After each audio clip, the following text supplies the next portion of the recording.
আসসালামু আলাইকুম। আমাদের অনেকের কম্পিউটারে এমএস ওয়ার্ড আছে কিন্তু ফটোশপ নাই। তো আমাদের অনেক সময় ছবি প্রিন্ট করার প্রয়োজন হয়। তো ফটোশপ ছাড়া এমএস ওয়ার্ডে কিভাবে পাসপোর্ট সাইজের ফটো তৈরি করতে হয় আমরা সেই প্রসেসটা আজকে দেখব। আমরা প্রথমে এমএস ওয়ার্ডটা ওপেন করে নিলাম। এবার ইনসার্ট মেনুতে গিয়ে পিকচারে গিয়ে একটা ছবি আমরা এমএস ওয়ার্ডে ইনসার্ট করে নিলাম। তো ছবিটা এদিক সেদিক নাড়াচাড়া করা যাচ্ছে না, তো এই জন্য আমরা পজিশনে গিয়ে যে কোনো একটা পজিশন ক্লিক করলেই ছবিটা এদিক সেদিক নাড়াচাড়া করা যাবে। ছবিটা আমরা পাসপোর্ট সাইজে তৈরি করবো। আর একটু ছোট করে নিলাম। ছবিটা পাসপোর্ট সাইজে তৈরি করার জন্য প্রথমে ক্রপ করে নিতে হবে। এই জন্য ডান পাশে ক্রপ টুলে ক্লিক করে পাসপোর্ট সাইজ তৈরির উপযোগী ক্রপ করে নিতে হবে। চারপাশ থেকে ছবিটা ক্রপ করে নিতে হবে। এবার এন্টার প্রেস করলে ছবিটা ক্রপ হয়ে যাবে। তোমরা ছবিটাতে একটা ব্যাকগ্রাউন্ড দেবো। এই জন্য ইনসার্টে গিয়ে শেপে ক্লিক করে রেক্টেঙ্গেল একটা শেপ নেব।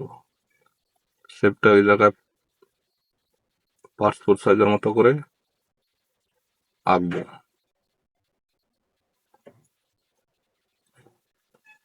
শেপে যে কালারটা রয়েছে আমরা সেই কালারটা ইচ্ছা করলে পরিবর্তন করে দিতে পারি। এই জন্য শেপ ফিল্ডে গিয়ে ইচ্ছা মতো কালারটা পরিবর্তন করতে পারবো। তো আমি এই কালারটা পরিবর্তন করে দিলাম। তো আমরা যে শেপটা নিয়েছি এই শেপের সাইজটা পাসপোর্ট সাইজ করে নেব। এই জন্য এখানে দেবো 2.5, নিচে দেবো 2। তো এটা পাসপোর্ট সাইজ আকারে হয়েছে। এবার ছবিটা এটা বরাবর করবো। আমরা দেখতে পাচ্ছি ছবিটা শেপটা নিচে চলে যাচ্ছে। এই জন্য আমরা ছবিটা সিলেক্ট করে রাইট বাটনে ক্লিক করে বিহাইন্ড দ্য ফ্রন্ট গিয়ে ব্রিং টু ফ্রন্ট ক্লিক করলে ছবিটা এটার উপরে চলে আসবে।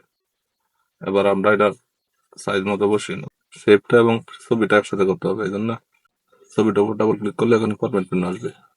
ডান পাশে গিয়ে এখানে দেখতে পাবো সিলেকশন ফ্যানে ক্লিক করলে এখানে দুইটা লেয়ার দেখতে পাবো।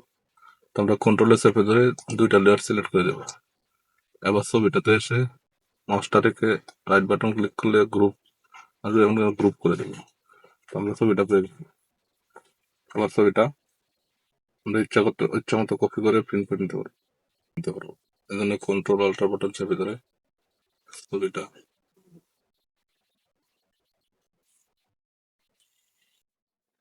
এভাবে যতগুলো ইচ্ছা ততগুলো কপি করে প্রিন্ট করে নেব।